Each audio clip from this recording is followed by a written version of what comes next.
A princípio, essa série só ia ter 6 partes, tá? Era para ter encerrado no estudo que eu fiz sobre os rejeitados de Mateus 7, versículos 22 e 23. Né? Naquele estudo ali era para eu ter encerrado. Mas eu percebi que a maneira como o Afonso coloca a sua visão sobre o texto acaba abrindo um precedente muito perigoso, mais perigoso inclusive do que a heresia explícita ali colocada. Porque qual é a heresia explícita? Ele prega ali, em cima de Mateus 7, 22 e 23, ele prega perda de salvação e perda de salvação pela não obediência à lei, né? Ele prega essas duas coisas ali. Só que, indiretamente, por tabela, né, o quadro que ele pinta ali é tão diabólico, é tão maligno, que por tabela acaba abrindo um outro precedente, abrindo um precedente mais perigoso do que a heresia explícita. Acaba por tabela surgindo uma heresia subliminar mais perigosa do que a heresia explícita. Tamanho é o nível do uso que Satanás está fazendo dele ali naquele vídeo. Né? Lógico, eu ainda prefiro acreditar que o Afonso ele seja movido por ignorância. Tá? Por ignorância. Então, é aquilo, não é nascido de novo, né? Não é nascido de novo, não passou pelo novo nascimento, né? Nem deve conhecer João 3. Então, assim como todas as pessoas que não passaram pelo novo nascimento, é passível de ser usado pelo diabo. É passível de ser usado pelo diabo. E eu acredito que, ingenuamente, o Afonso foi usado ali. Foi usado. Porque a heresia que ele pregou foi tamanha, né? Já começa pela quantidade absurda de coisas que ele diz naquele vídeo. Em um só vídeo, apresentar uma miscelânea tão grande de heresias não é para qualquer um. Né? Vocês podem ver que eu estou aqui há 7 vídeos refutando uma por uma. Sendo que se trata de um vídeo de, sei lá, de 20 minutos, 20 e poucos minutos. Eu estou aqui tendo até agora de me desdobrar, né? Eu estou aqui até agora tendo de me desdobrar para poder refutar uma a uma. E aí, por fim, esse precedente perigoso é aberto. Por quê? A partir do momento em que ele diz que aquelas pessoas ali, que Jesus disse que nunca conheceu,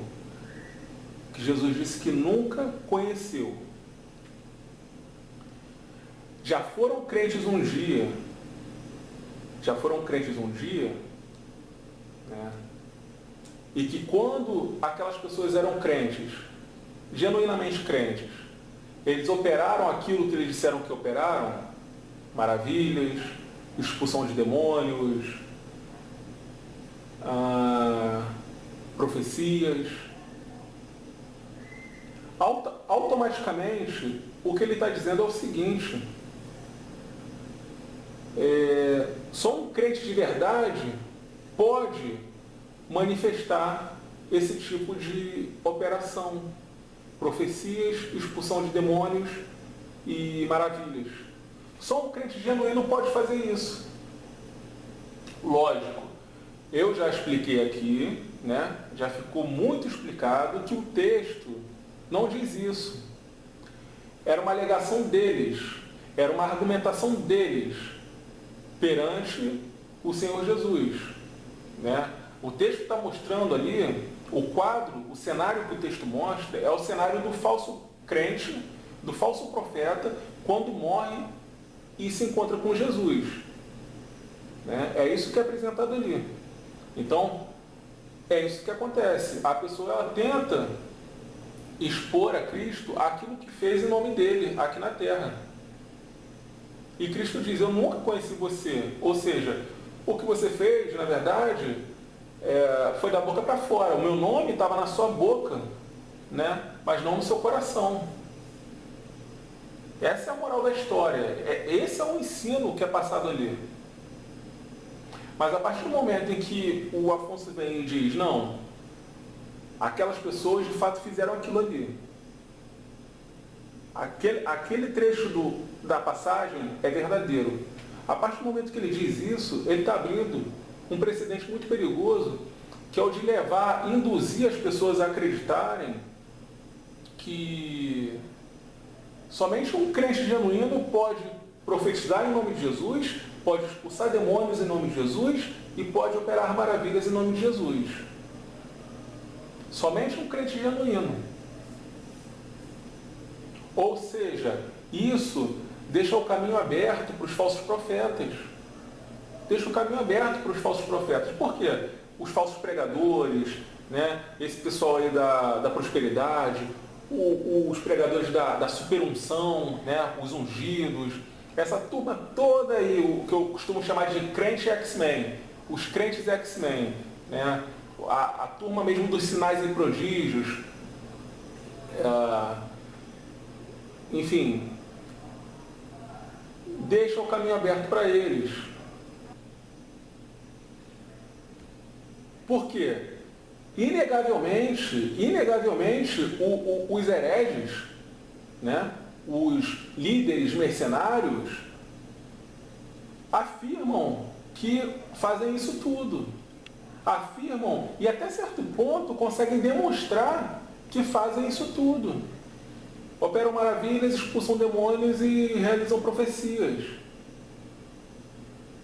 Todo líder mercenário, todos esses líderes hereges, né, que passam o paletó e as pessoas caem, sopram e as pessoas caem, que afirmam que curam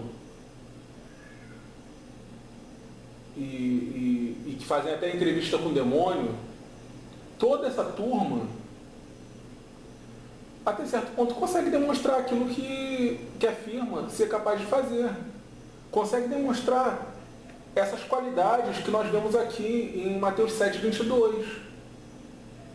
Então, se você diz que só um crente genuíno pode operar esse tipo de coisa, Afonso, você está induzindo as pessoas a acreditarem nesses hereges, nesses falsos crentes, nessas heresias. Você está induzindo as pessoas a crerem nisso, porque esses caras, eles fazem essas coisas. Eles profetizam em nome de quem? É em nome de quem? Você entra na igreja deles, você escuta eles profetizando em nome de quem? De Alá? De Buda? Não, de Jesus.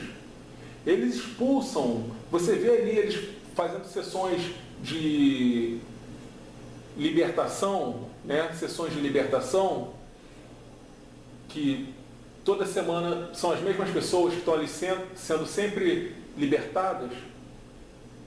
Você vê essas sessões de libertação sendo realizadas em nome de quem? De Vishnu? De Krishna? Não, em nome de Jesus. E as maravilhas? E as curas? Em nome de quem? Em nome de Jesus. Agora, como eu não gosto de usar a vida à nossa volta como base para falar de Bíblia, né, eu até uso, né, mas não como um argumento cabal. Eu vou na Bíblia. Tá? Eu não gosto de ficar apenas porque a vida à nossa volta, a realidade à nossa volta é muitas vezes subjetiva. Né? É muitas vezes subjetiva. Então, eu vou até estar me igualando a esse tipo de gente se eu usar a maneira como eu enxergo as coisas como base doutrinária. Eu preciso ter algo me resguardando, e esse algo é a palavra de Deus. Então, com a cobertura da palavra de Deus eu falo. Né? Já falei que esse tipo de coisa pode perfeitamente ser produzida por falsos cristãos, por falsos crentes, profecia, expulsão de demônios e maravilhas, pode ser perfeitamente produzida por falsos crentes. E agora eu vou mostrar a base bíblica, né? Vamos ver nas Escrituras como isso pode ser verdade. Primeiro, ímpios profetizando. Vamos lá? Ímpios profetizando na Bíblia? Levítico 20, 27. Levítico 20, 27.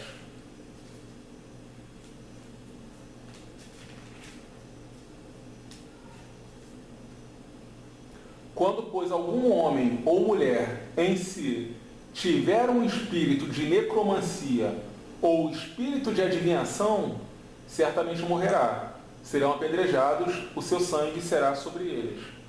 Então, primeira coisa, existe um espírito chamado espírito de adivinhação. Existe esse espírito aqui, espírito de adivinhação. Assim como existiu o espírito de necromancia, ou seja, um espírito que permite a pessoa falar com os mortos, né? Aliás, vamos botar aspas aqui, falar com os mortos. Existe também o espírito de adivinhação. E a gente bota aspas também, adivinhação. Por quê? Eu creio que o espírito exista. Espírito de adivinhação, né? Um demônio que vem, entra na pessoa e aquela pessoa começa a produzir adivinhações. Mas não é que sejam adivinhações de fato. Nada mais é do que o demônio falando para ela aquilo que ele vai fazer, né? Ou informações que ele tem dos seus amiguinhos, dos seus coleguinhas, né? Daquilo que eles pretendem fazer no mundo, na vida de alguém. Então, é nisso que consiste o espírito de adivinhação. Eu creio que seja isso. Tá? Eu creio que seja isso. Pode ser que seja um demônio dotado de poder de adivinhação? Pode. Mas eu particularmente penso que para isso seria exigido algum grau de onisciência, né? Sendo que só Deus é onisciente. Isso é um atributo muito específico e peculiar de Deus. Então, ainda que fosse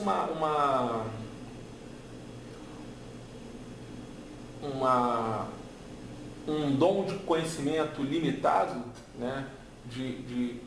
Com uma certa limitação, ficaria meio difícil de eu engolir. Eu não vejo base bíblica adequada para poder chutar que de fato um demônio possa realizar a adivinhação. Mas eu acredito sim que ele possa revelar seus planos, revelar aquilo que ele pretende fazer, né? E a mesma coisa no caso da necromancia, tá? A mesma coisa. Eu não acredito que sejam mortos, eu acredito que sejam demônios se comunicando com demônios, tá? Demônios se comunicando com demônios. Daniel 8:23. Mas no fim do seu reinado, quando acabarem os prevaricadores, se levantará um rei, feroz de semblante, e será entendido em adivinhações. Entendido em adivinhações. Isso aqui por acaso é um crente? Isso aqui por acaso é um crente? Muito pelo contrário. Muito pelo contrário. Ao que tudo indica, muito provavelmente isso aqui é um anticristo, tá? Muito provavelmente esse cara aqui é o anticristo. Mas de qualquer forma, é uma figura diabólica. É uma figura maligna. Se você continuar lendo, você vai ver aqui no 24, né? No final do versículo 24, e fará o que lhe aprouver e destruirá os poderosos e o povo santo. E o povo santo. E no 25, e pelo seu entendimento também fará prosperar o engano na sua mão. O engano na sua mão. Então, isso daqui não é um crente, mas será entendido em adivinhações.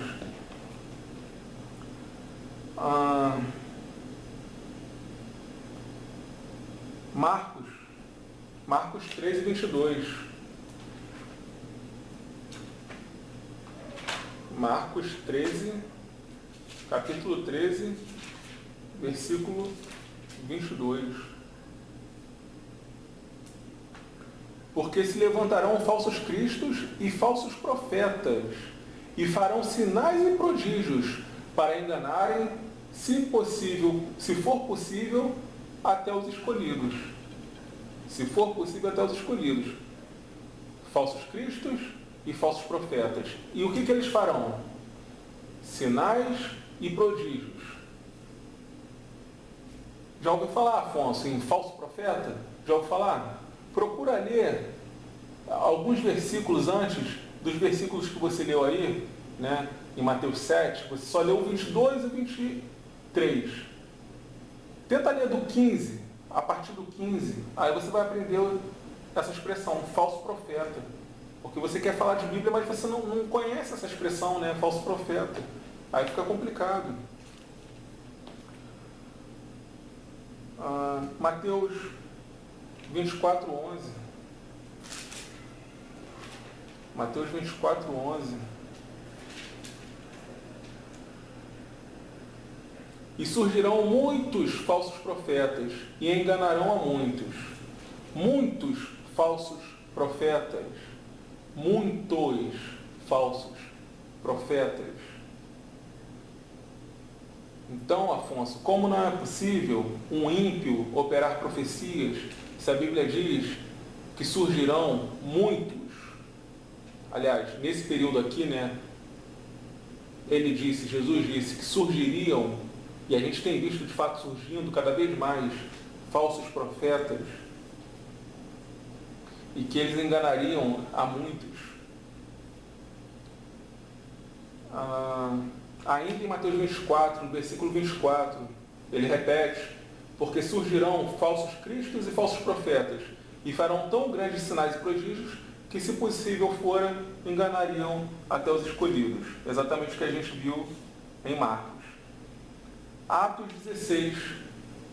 Atos 16. Atos 16, do 16 ao 19. E aconteceu que, indo nós à oração, nos saiu ao encontro uma jovem que tinha espírito de adivinhação, a qual, adivinhando, dava grande lucro aos seus senhores. Esta, seguindo a Paulo e a nós, clamava dizendo: estes homens que nos anunciam o caminho da salvação são servos do Deus Altíssimo. E isto fez ela por muitos dias. Mas Paulo, perturbado, voltou-se e disse ao espírito: em nome de Jesus Cristo, te mando que saias dela. E na mesma hora saiu. E na mesma hora saiu. Então, o texto não está dizendo que ela era charlatã. Está dizendo isso? Não. Não está dizendo que ela era charlatã. Está dizendo que ela adivinhava mesmo. Que ela realmente tinha um espírito de adivinhação. E aqui, a qual adivinhando, ou seja, ela de fato adivinhava, dava grande lucro aos seus senhores. Aquela gente não faria lucro com ela se ela fosse uma charlatã, se fosse mentira. Era realmente uma coisa fora do comum, era um poder sobrenatural extraordinário que era manifestado mediante ela. E era um poder voltado para a adivinhação. E aí diz que ela seguia eles, dizendo que eles realmente anunciavam o caminho da salvação e que eles eram servos do Deus Altíssimo. Ela praticamente ia seguindo eles, pregando. Praticamente, ela ia seguindo eles, pregando o Evangelho, porque ela vinha ratificando aquilo que eles pregavam. Ela vinha dizendo: escuta aqui o que ele está falando, é verdade mesmo. São servos do Deus Altíssimo. Aqui, esse é o caminho da salvação, é isso que eles estão falando aqui, Jesus, esse Jesus que eles estão falando aqui, é o caminho da salvação. Ela vinha acompanhando eles, pregando. Diz aqui no 18, e isto fez ela por muitos dias. Então, muitos dias ela acompanhou eles, corroborando a pregação deles. Muitos dias. Não é esse o quadro que a gente tem hoje? Em muitas igrejas, pessoas pregando o Evangelho, pessoas corroborando a pregação de Paulo, pessoas que abrem as epístolas de Paulo. O que ele está falando é verdade aqui. E essas pessoas operam adivinhações dentro das igrejas. Não é esse o quadro que nós temos hoje?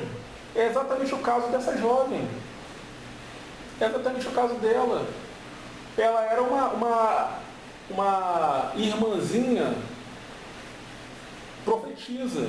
Era uma irmãzinha profetisa, essa mulher aqui.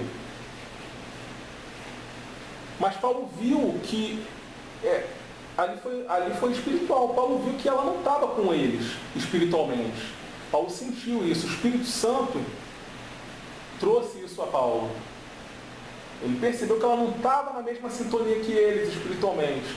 E que aquilo dali era um espírito. E ele veio e expulsou. Então, outro caso de ímpio profetizando. Agora, existe também a questão do charlatanismo.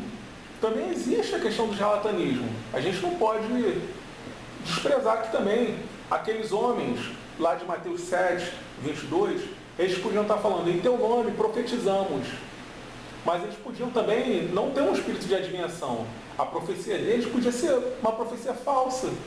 Como essas que a gente vê aí hoje, nas igrejas, profecias totalmente relativistas, parece até um horóscopo. Né? O horóscopo, se você reparar direitinho, pega um jornal, dá uma olhada no horóscopo, você vai perceber que todas as previsões servem para qualquer signo. Para qualquer signo. Qualquer um. Para qualquer pessoa, para qualquer ser humano. Todas elas servem para qualquer pessoa. Totalmente relativista, uma coisa totalmente aberta, sabe? Que eles lançam, porque sabe que é um sapato que vai calçar em qualquer pé. Qualquer pé vai calçar aquele sapato. Entendeu? Eu posso falar aqui, você que está me assistindo, você anda apreensivo com os rumos do país.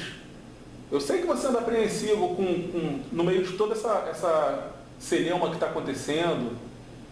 Né? Eu sei que você está querendo melhorar de vida. Eu sei que você pensa em melhorar a sua vida, em melhorar a sua vida profissional, né? E em ter mais tranquilidade, mais estabilidade de vida. Eu sei que você quer ter mais estabilidade de vida.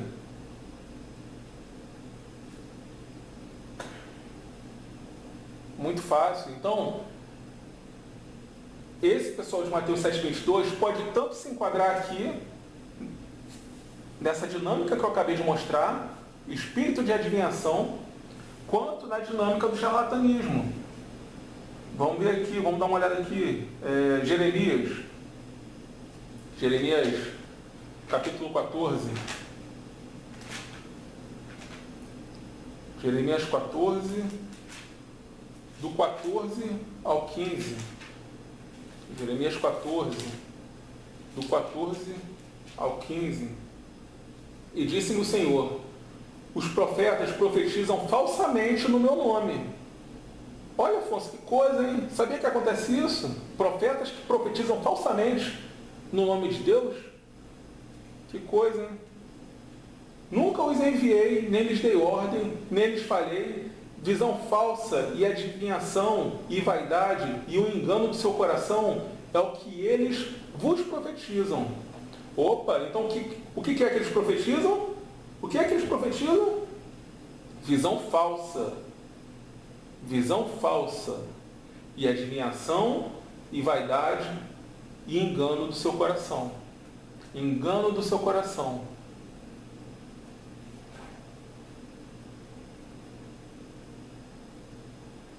Portanto, assim diz o Senhor acerca dos profetas que profetizam no meu nome, sem que eu os tenha mandado, e que dizem, nem espada, nem fome haverá nesta terra. A espada e a fome serão consumidos esses profetas. Então são profetas não enviados por Deus, Afonso. Os profetas que fazem isso não foram enviados por Deus, profetizam falsamente. Ainda em Jeremias,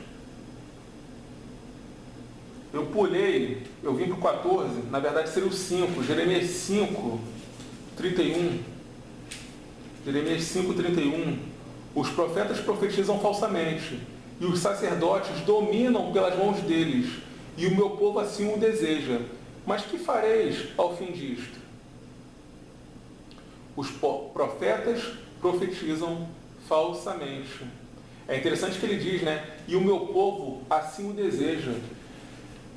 Esse tipo de gente só existe porque existe quem consuma aquilo que eles pregam, quem consuma aquilo que eles entregam, a mensagem deles. Se a mensagem deles não é consumida, se não existe público para a mensagem deles, eles não existem. Por isso ele fala aqui, e o meu povo assim o deseja. É por isso que eu não tenho pena dessas pessoas enganadas nesses lugares, porque elas sabem, no fundo elas sabem que aquilo dali não é certo, que aquilo dali não é palavra de Deus, mas é o que elas desejam, é o que elas querem. Elas querem aquilo, elas querem o engano, elas querem o vendedor de ilusões, é isso que elas querem. Então a culpa, mais culpada do que o falso profeta, é a ovelha dele, que está lhe dando ouvidos, que está dando dinheiro, que está dedicando tempo e energia a toda essa farsa.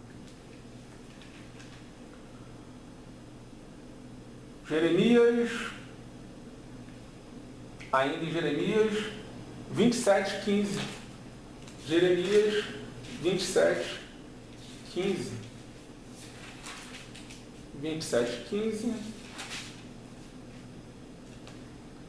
Porque não vos enviei, diz o Senhor, e profetizam falsamente em meu nome, para que eu vos lance fora e pereçais, vós e os profetas que vos profetizam. Novamente, profetizam falsamente, profetizam falsamente, profetizam falsamente.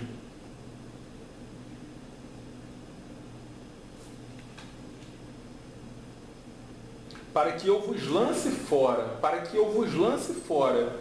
E aqui em Mateus 7, 23, o que a gente vê? Nunca vos conheci, apartai-vos de mim, apartai-vos de mim. É a mesma coisa que acontece em 27:15 de Jeremias.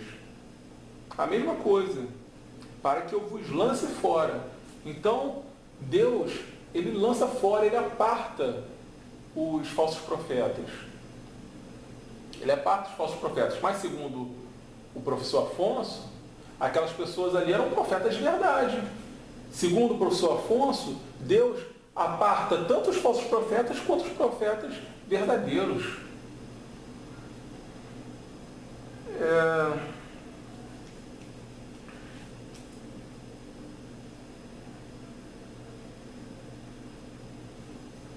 Atos 13:6.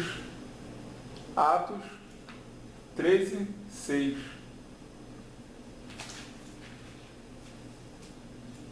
Atos capítulo 13, versículo 6. E havendo atravessado a ilha até Pafos, acharam um certo judeu mágico, falso profeta, chamado Bar-Jesus. Judeu mágico, falso profeta. Judeu mágico, falso profeta. Falso profeta. 2 Pedro 2, 1. 2 Pedro 2, 1.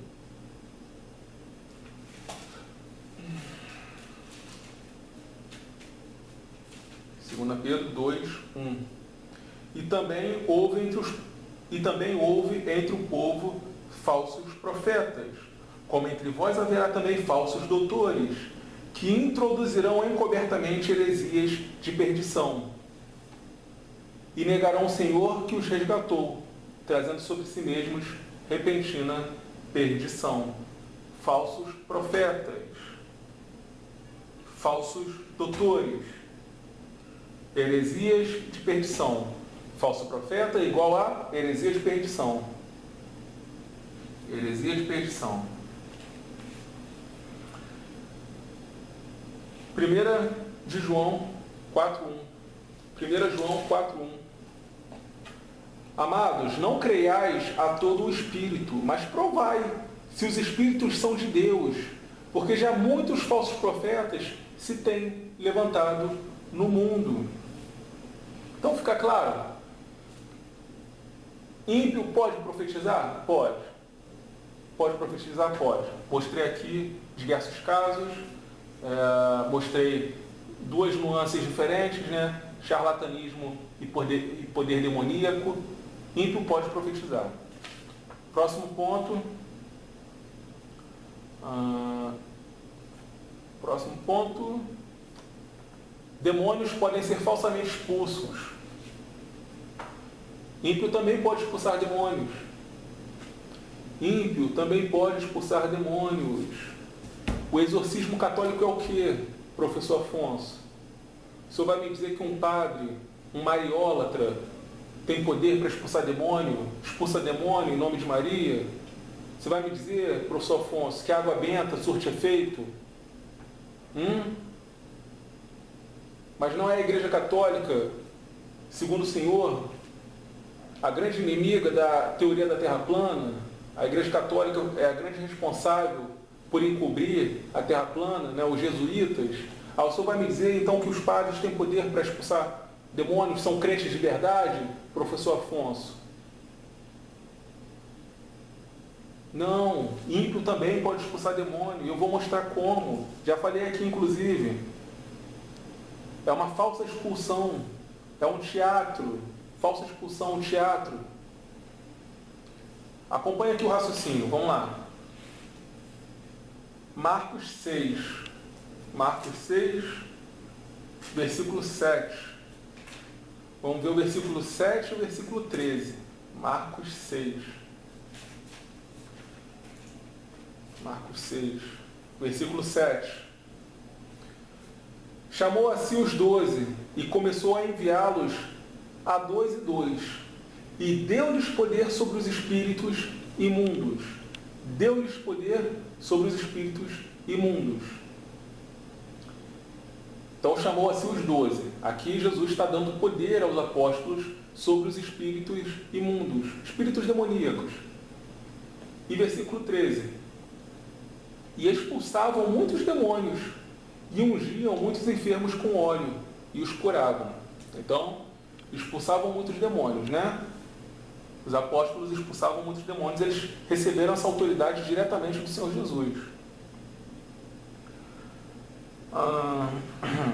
Ainda em Marcos 16, Marcos 16,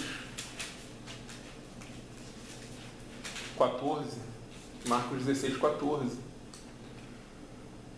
Finalmente apareceu aos 11, estando eles assentados à mesa, e lançou-lhes em rosto a sua incredulidade e dureza de coração, por não haverem crido nos que o tinham visto já ressuscitado. Então aqui ele fala com os 11, tá? Ele está falando para os 11. Judas já não estava. Versículo 17. E estes sinais seguirão aos que crerem. Em meu nome expulsarão os demônios, falarão novas línguas. Então Jesus falando para os 11, Jesus falando aos 11, diz isso. Estes sinais seguirão aos que crerem. Em meu nome expulsarão demônios. Então, ele ratifica a autoridade sobre os espíritos imundos que foi dada lá em Marcos 6, né? Em Marcos 6. Mateus 10, você vê isso também, né? Mateus 10, 1. Mateus 10, 1. E chamando os seus 12 discípulos, deu-lhes poder sobre os espíritos imundos, para os expulsarem e para curarem toda a enfermidade e todo o mal. E chamando os seus 12 discípulos, essa autoridade foi entregue aos 12 discípulos. Ainda em Mateus 10, no 8. Curai os enfermos, limpai os leprosos, ressuscitai os mortos, expulsai os demônios, de graça recebestes, de graça dai. Então, ele diz aqui para eles, ressuscitai os mortos, expulsai os demônios. Nós vemos então uma passagem paralela aqui em Mateus, né, paralela a essa de Marcos 6, na qual o Senhor Jesus ele entrega essa autoridade sobre espíritos diabólicos aos apóstolos, né?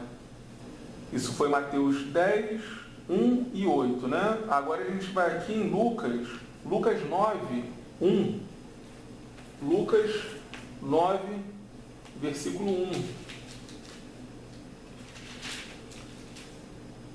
E convocando seus 12 discípulos, deu-lhes virtude e poder sobre todos os demônios para curarem enfermidades.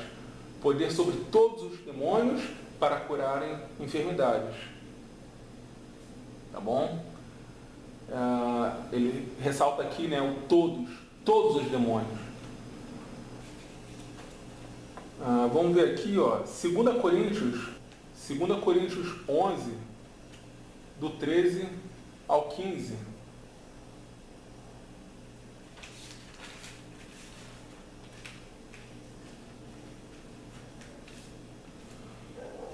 Porque tais falsos apóstolos são obreiros fraudulentos, transfigurando-se em apóstolos de Cristo. E não é maravilha, porque o próprio Satanás se transfigura em anjo de luz. Não é muito, pois, que os seus ministros se transfigurem em ministros da justiça, o fim dos quais será conforme as suas obras.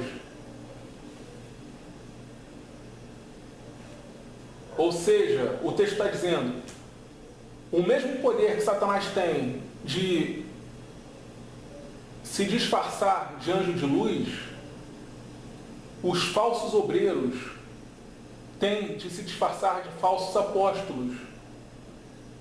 Se só os apóstolos expulsavam demônios, podiam expulsar demônios, então um falso apóstolo, obviamente, vai simular uma expulsão de demônios.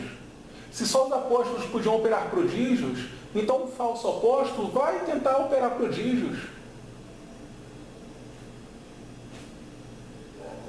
Isso é óbvio.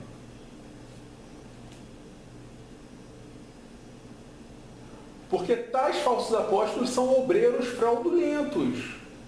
Obreiros fraudulentos. Transfigurando-se em apóstolos de Cristo. Eles se transfiguram em apóstolos de Cristo. E aí diz no 15, não é muito, pois, que os seus ministros, os ministros de Satanás, se transfigurem em ministros da justiça, o fim dos quais será conforme as suas obras. É exatamente o que a gente lê lá em Mateus 7, 22 e 23. O fim dos quais será conforme as suas obras. Eles chegam, apresentam as suas obras perante Jesus, e o Senhor diz, nunca vos conheci, apartai-vos de mim, vós que praticais a iniquidade. E eles falam, profetizaram em nome dele, operaram maravilhas em nome dele, expulsaram demônios em nome dele. Mas será que o Afonso nunca leu isso daqui? Será que o Afonso nunca leu isso daqui? Que falsos apóstolos são obreiros fraudulentos. Existe isso daqui, Afonso. Sabia que existe isso daqui? Falsos apóstolos, obreiros fraudulentos, que se transfiguram em ministros da justiça, da mesma forma que Satanás se transfigura em anjo de luz.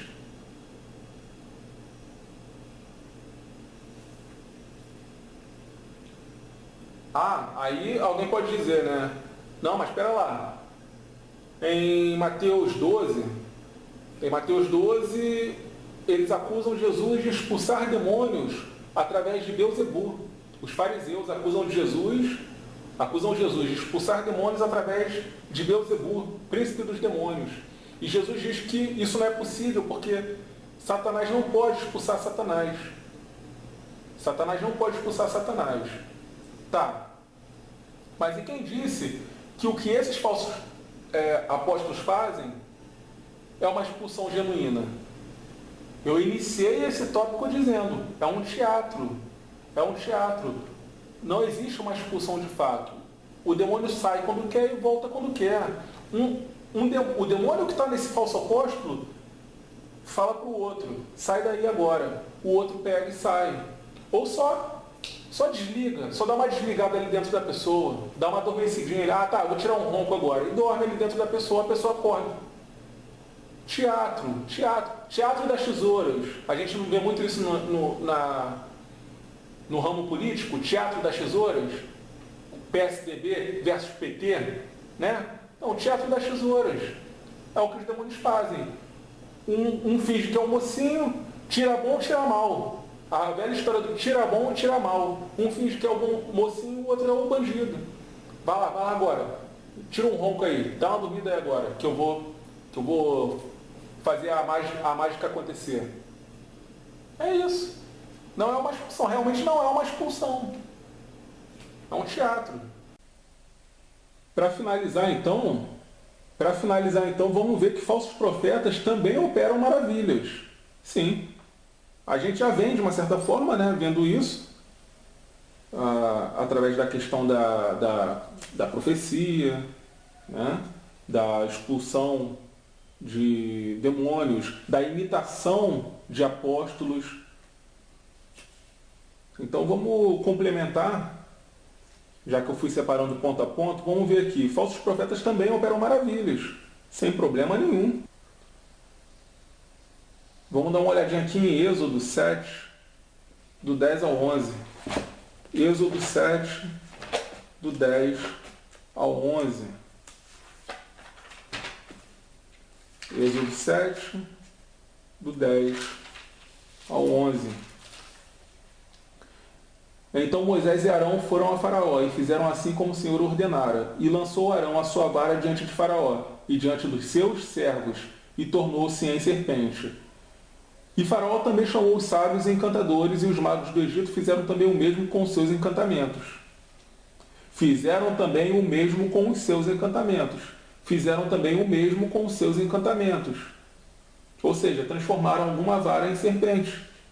Fizeram o mesmo com os seus encantamentos. Êxodo 7, ainda no capítulo 7, versículos de 20 a 22.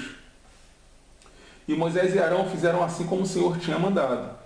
E Arão levantou a vara e feriu as águas que estavam no rio diante dos olhos de Faraó e diante dos olhos de seus servos. E todas as águas do rio se tornaram em sangue. E os peixes que estavam no rio morreram, e o rio cheirou mal. E os egípcios não podiam beber a água do rio, e houve sangue por toda a terra do Egito. Porém, os magos do Egito também fizeram o mesmo com os seus encantamentos, de modo que o coração de Faraó se endureceu e não os ouviu como o Senhor tinha ordenado. Mas eu chamo a atenção para esse detalhe. Porém, os magos do Egito também fizeram o mesmo com os seus encantamentos.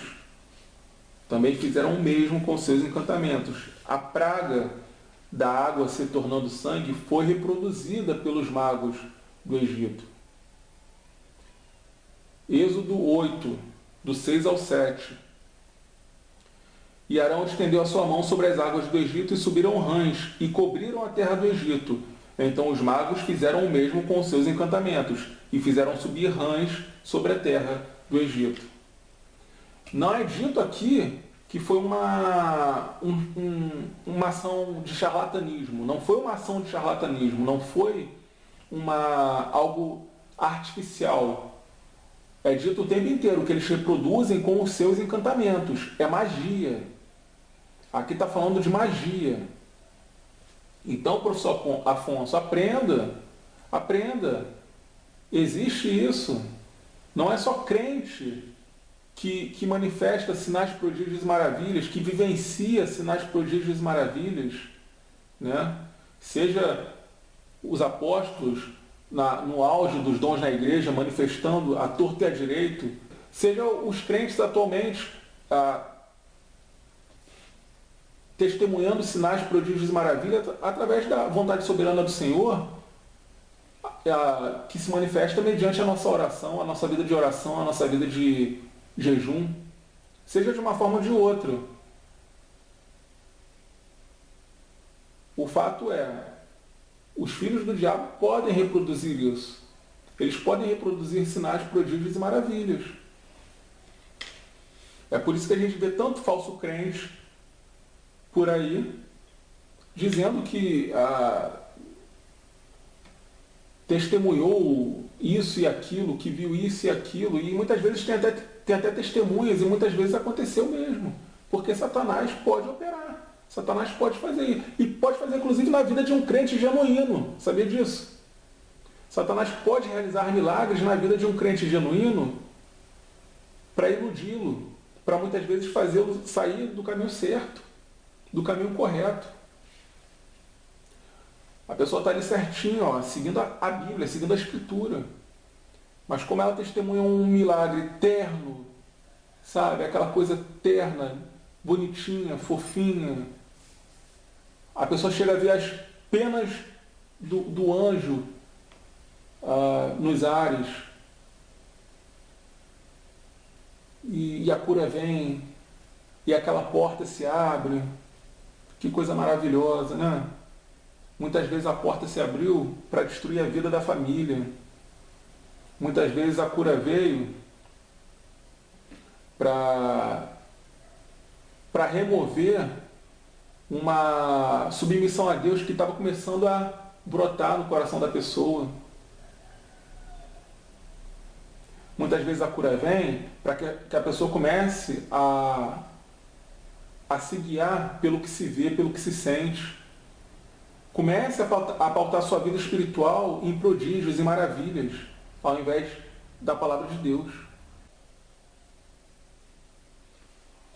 Apocalipse 16, do 13 ao 14.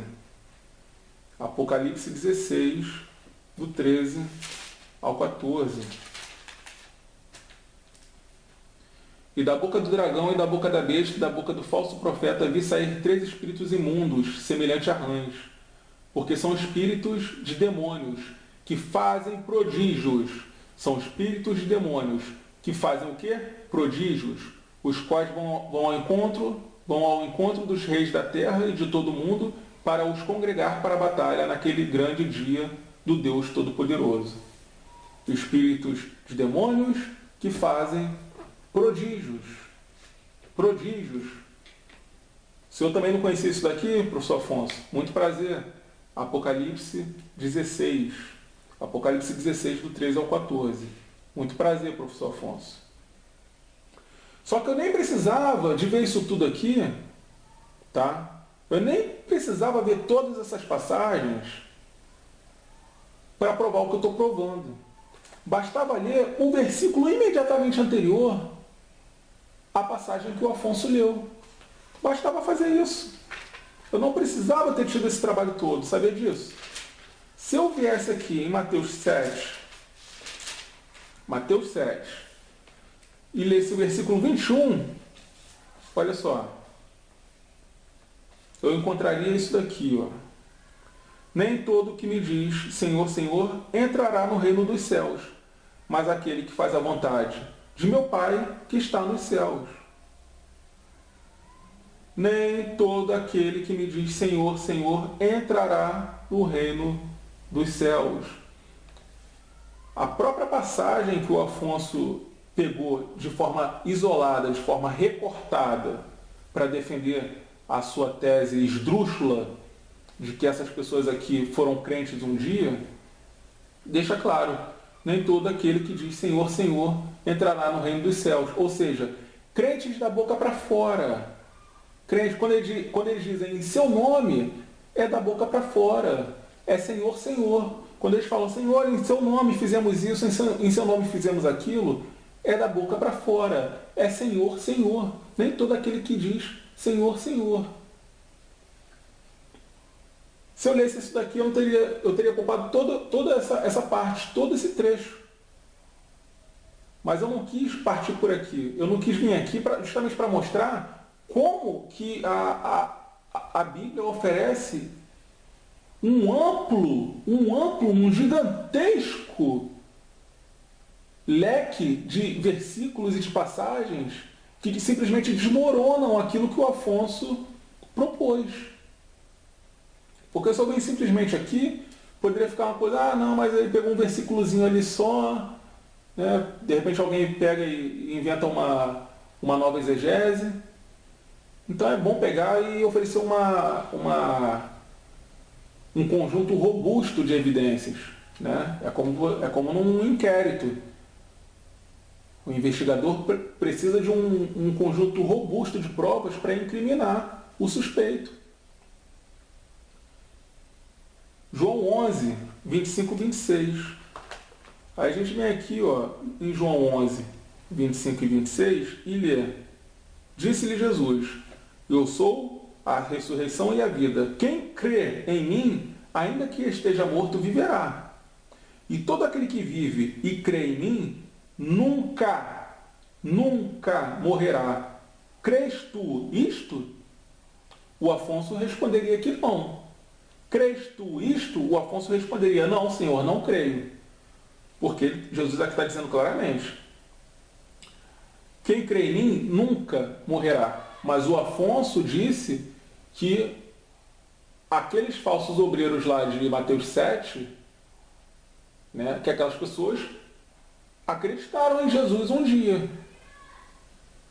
Aquelas pessoas que estão sendo condenadas ali, em Mateus 7, elas acreditaram em Jesus um dia. Então ele responderia: não creio, Senhor. E aí a gente lê aqui, né? Novamente, vamos lá. Mateus 7, do 15 ao 23. Acautelai-vos, porém, dos falsos profetas que vêm até vós vestidos como ovelhas, mas interiormente são lobos devoradores. Por seus frutos os conhecereis. Porventura, colhem-se uvas dos espinheiros ou figos dos abrolhos? Assim, toda árvore boa produz bons frutos, e toda árvore má produz frutos maus. Não pode a árvore boa dar maus frutos, nem a árvore má dar frutos bons. Toda árvore que não dá bom fruto, corta-se e lança-se no fogo. Portanto, pelos seus frutos os conhecereis. O Afonso pula tudo isso daqui, tá? Ele simplesmente pula tudo isso daqui. E aí vem o 21. Nem todo que me diz Senhor, Senhor entrará no reino dos céus, mas aquele que faz a vontade de meu Pai que está nos céus. Ele também pula isso daqui. Muitos me dirão naquele dia, é daqui que ele parte. É daqui que ele parte. Muitos me dirão naquele dia, Senhor, Senhor, não profetizamos nós em teu nome, e em teu nome não expulsamos demônios, e em teu nome não fizemos muitas maravilhas? E então lhes direi abertamente, nunca vos conheci. Apartai-vos de mim, vós que praticais a iniquidade. Claramente aqui está falando de joio. Se você pegar e ler Mateus 13, você vai ver a similaridade. É exatamente o que é dito em Mateus 13, lá na ceifa. Vamos lá ler sobre a ceifa em Mateus 13, do 24 ao 30. Propôs-lhe outra parábola, dizendo, o reino dos céus é semelhante ao homem que semeia a boa semente no seu campo, mas dormindo os homens, veio o seu inimigo, e semeou joio no meio do trigo e retirou-se. E quando a erva cresceu e frutificou, apareceu também o joio. E os servos do pai de família, indo ter com ele, disseram, Senhor, não semeaste tu no teu campo boa semente? Por que tem então joio? E ele lhes disse, um inimigo é quem faz isso. E os servos lhe disseram, queres, pois, que vamos arrancá-lo? Ele, porém, lhes disse, não, para que ao colher o joio não arranqueis também o trigo com ele. Deixai crescer ambos, juntos até a ceifa. E por ocasião da ceifa direi aos ceifeiros, colhei primeiro o joio e atai-o em molhos para o queimar, mas o trigo ajuntai-o no meu celeiro.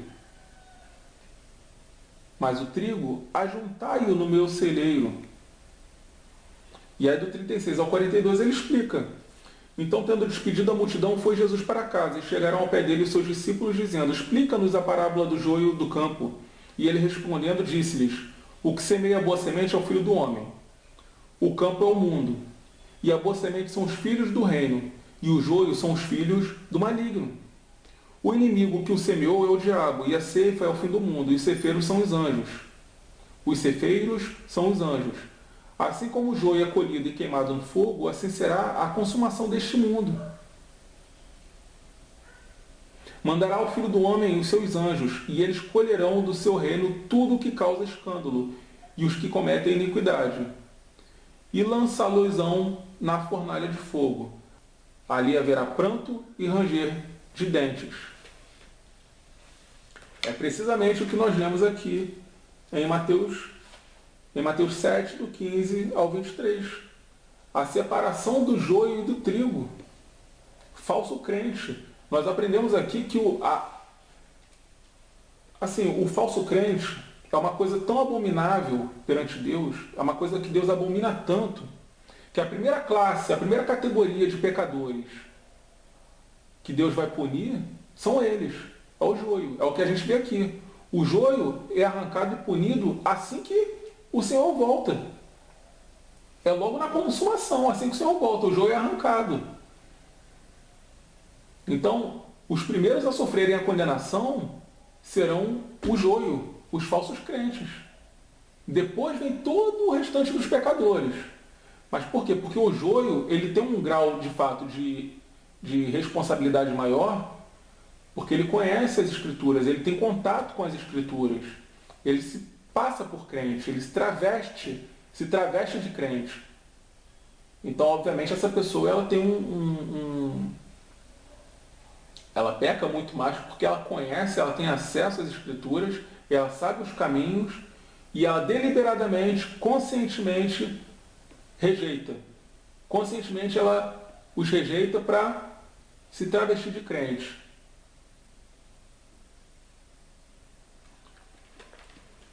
É uma pena que o professor Afonso não conheça nada disso e está ensinando Bíblia na internet. Aqui eu termino essa série. Espero que você que esteja assistindo, que tenha simpatia pelo trabalho do Afonso, reconheça que eu não estou mostrando nada além de Bíblia aqui. Pense, e passe a pensar duas vezes antes de tomar o Afonso como seu professor de Bíblia.